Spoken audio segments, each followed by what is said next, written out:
remember the Nisna fires, you remember the Cape Town fires, many other fires that we have seen around the country. Africa is seen as the fire continent. We believe that through this technology, we can reduce that kind of definition that Africa has been given. Our system can be used for payloads on a drone or even on nanosatellites.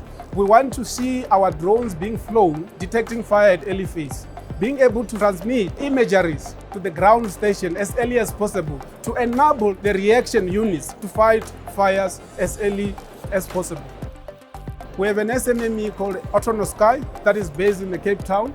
That company is actually responsible for firefighting. They are in the firefighting business and they didn't have a payload for fire detection. The K-line technology detects the light emitted from potassium that's burning. I think just thinking about that idea is fantastic. On the drone side, we've worked with thermal cameras quite a lot.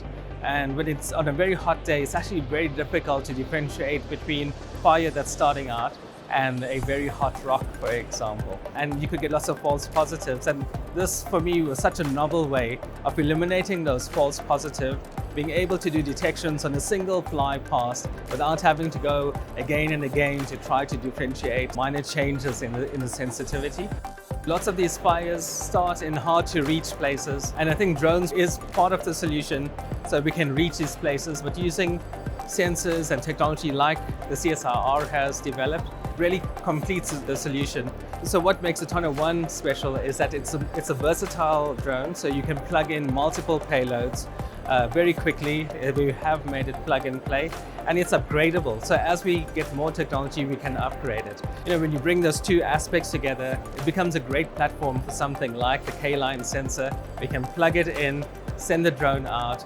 If there's a different sensor we want to test, we just change the payload and we go. We were developing a payload to drop fire retardant balls on fires. And these fire retardant balls were initially developed for more the township kind of scenario, when these balls are exposed to a flame and it spreads fire retardant for about 4 square meters. So we've developed a payload to take quite a few of them. So for fires that are starting that are quite small, we can start addressing the fire quite quickly. It's really difficult for the fire trucks to get to the source of the fire because the informal townships are very organic. Roads are disappearing and being taken over by new developments all the time.